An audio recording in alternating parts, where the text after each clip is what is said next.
Hello and welcome to another wonderful video. Today we're going to be doing things a little bit different here. Ow!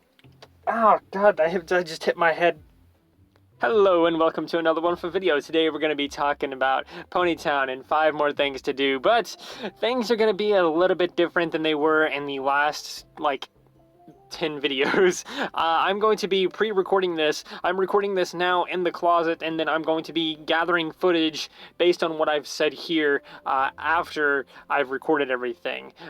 So things might line up a little bit weird. I might have to repeat certain parts of footage, but this is going to give you a general idea of 5 new things to do in Ponytown. The last one, I did like 10 things, which was honestly a little bit too much all at once. That video ended up being way longer than I wanted it to be, so we're gonna stick with 5 today, and we're just gonna focus on these little small things to do in Ponytown. Again, a lot of these are gonna have to do with your Ponytown house and stuff like that. Some of them you can do anywhere.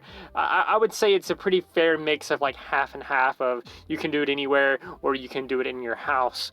Some of them you have to do in your house and there's no other option. Anyway, before we do get into the list here, I do want to ask everyone, how many clovers are in this house? That's right, how many clovers are in this house? Can you guess how many there are? Go ahead and comment below your guess, and at the end of the video I will reveal how many clovers there are. So let's start off with number 1. Number 1 is, which bookshelf am I behind? This game is pretty simple. I have hat here, or at least I should have hat here. I'm going to be hiding behind a bookshelf after they've left. I'm going to tell them to leave for like 10 seconds, 20 seconds, something like that. They're going to leave. I'm going to hide behind a bookshelf, and then they're going to come back inside after that 10, 20-second counter or whatever is finished, and then they're going to try and guess which bookshelf I'm behind. Now, you can do this with as many bookshelves as you would like, but we're doing it with 3 since it's easier to set up and everything. Also, the more you do, the more difficult the game will be, obviously. So I hid behind this bookshelf, and they come back in. They're guessing which one I'm behind, and maybe they're right, maybe they're wrong. I will go straight up instead of going side to side, and going straight up, it will reveal which one I'm behind. So let's go straight up, and then it reveals that I'm behind number 2. And I guess they're right. I hope they're right. I'm going to tell them, you know what, we're just going to set this up. We're going to rig it.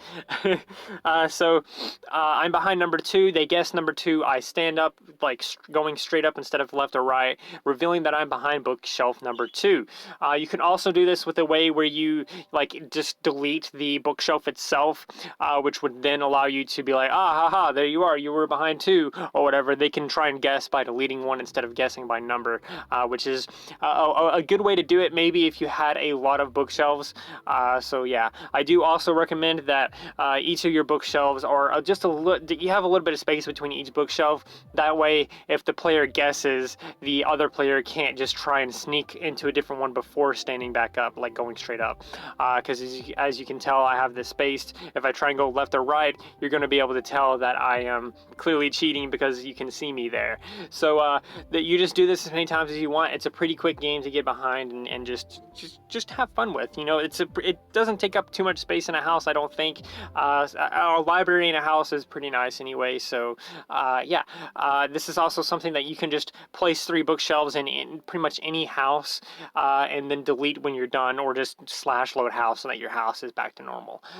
So that being said, let's move on to number 2, which is a roll race. This one, basically, you're going to race to roll to a specific number. Now, what we're going to do here is we're going to try and race to get to number 42. So we're going to do roll /roll 42. Whoever can get to 42 first is going to be the winner. Now, we're probably not going to be able to do very good here, obviously, because, you know, it's kind of hard to do that. But when you do these roll races, I do recommend doing really small numbers. I just thought 42 was kind of a funny, interesting number to just throw in there. So we're racing to 42, but I would recommend trying to race to something smaller, like let's say 20 or 10 or something like that. Maybe you want to race to 10. Whoever gets to 10 first wins. And to do this, you're basically going to do back and forth. I roll, they roll, I roll, they roll, or they roll, I roll. Whatever order you want to do in, that's how it's going to work. You're just going to take turns rolling. Now this is the first one on the list that it can be done anywhere in the world. You can do this outside the party house. You can do it on the party island. You can do it, you know, in the main island. You can do it at spawn. You can do it anywhere in the map that you want, anywhere in Ponytown you want, because this command works anywhere. So number 3 is rock, paper, scissors using the bookshelf method. Now, my idea for this basically is that there's 2 bookshelves or 3 bookshelves, however many bookshelves you have, and you assign one bookshelf to one player and another bookshelf to another player. You're going to be using the 3 different colored carpets. Red beats blue, blue beats green, green beats red. And basically, once you have your assigned bookshelf and they have their assigned bookshelf, you're both going to get your hammers out. You're going to place your carpet in your assigned bookshelf, and they're going to place their assigned carpet on their bookshelf. Now, what this does is once you place it on a bookshelf, it ends up placing it behind the bookshelf instead, which is what you want. Once you both do that, you will ask, hey, did you do it? Are you good? You good? Whatever, and that they'll answer, or vice versa. And then when they're both done, you will delete both the bookshelves and reveal which player won. But anyway, yeah, that's rock, paper, scissors using the hiding behind a bookshelf method. There's probably other ways to do rock, paper, scissors in Ponytown, but this was a interesting way that I thought of that you could do it. You could probably do it with dice, but that's besides the point. So number 4, this one's this one's pretty obvious, and I think a lot of people do this actually. I don't know how many people do it though, but I do think a lot of people do this. Basically, just pony watch, you know, just pony watch. Go to spawn, go to somewhere where there's a lot of people, just zoom out all the way as far as you can and just kind of watch everyone and see what they're talking about and everything like that, and just watch. It's kind of weird in a way, but it can be very interesting and fun to just like watch people conversing and walking around and doing different kind of things, because you can find all kinds of interesting, funny conversations, just weird things that you can easily find that just I immediately have to get taken out of context because you came in mid-conversation. So there's lots of funny things that can happen there, and it's pretty entertaining to see what the people of Ponytown will say and do. So anyway, let's move on to the last one. And the last one here is play 21. Now, 21 is to play 21, basically, you have to have cards, but I've figured out that the dice can be used just like cards can. So to do this one, you're going to do /roll 14, because there's 14 numbers, which ace is replacing the 14th number. So if you roll 14, you can choose to make it either a 1 or a 14 or whatever, or something like that. I don't exactly remember the exact rolls of 21. I think it was something like that. I don't really remember. It may be like 1 through 12 or something like that. I don't really remember. But you can use the dice this way, play 21 or other card games. This way, it's a little bit difficult because, you know, you have to have the chat open and everything like that so you can catalog what you have. And to do this, you're going to do /roll whatever, and then /roll whatever again, and then add those numbers up so that let's say they get like 10 or 12 or something like that.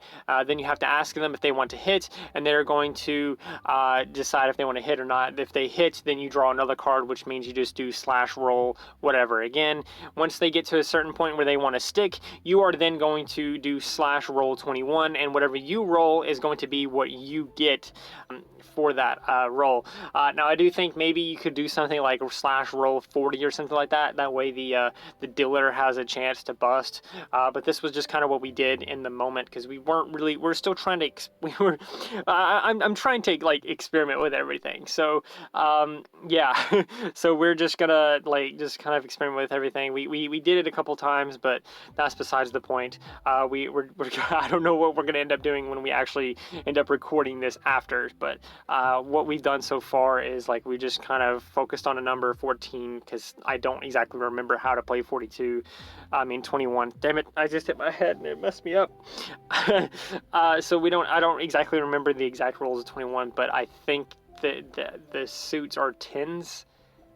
But I don't know. I don't really remember. So we did it as like there's 14 numbers, and then we did it as we're probably going to do it 14 numbers when we actually record everything. But that's besides the point. Anyway, that's going to do it for the video. So yeah, the answer to how many clovers were in that house is 15. There were 15 clovers in there. Now I'm going to show you the one that you probably missed if you went and counted and got 14. There was one right over here. So that's 15 clovers. If any of of you got it right, good job for you. If any of you got it right, I will like the comment or whatever. Anyway, also comment first if you were first, because if you comment first, you get a yeet. Anyway, that's going to do it for the video, so don't forget to like, subscribe, share, do those wonderful things, because when you do those wonderful things, you get access to wonderful content such as this. That's not all you get. That's not all you get. You also get to become wonderful yourself, and I think we all want that. So do those wonderful things, and until next time, stay wonderful. By the way, the reason I'm recording everything like this is because my fan is currently broken, and it's like scraping against the side of the like casing or whatever. I don't really know what to call it. And when it scrapes against there, it is making a really loud, frustrating noise, and then it also annoys my bird, which makes him start chirping, because sometimes it actually sounds like a bird chirp when the fan's hitting. So, because it's like a little squeaky noise, and then sometimes it's like a rattling noise. But that irritates the bird. So then, you know, Davey, he starts freaking out, you know, he starts chirping everything, and then that kind of involves like all kinds of different background noises. You probably heard him in this video. You're probably going to hear him in this video anyway, but yeah, I just thought I would go ahead and just like mention why I'm doing this before the video really starts, and you know, or after the video. I don't know when I'm going to put this in.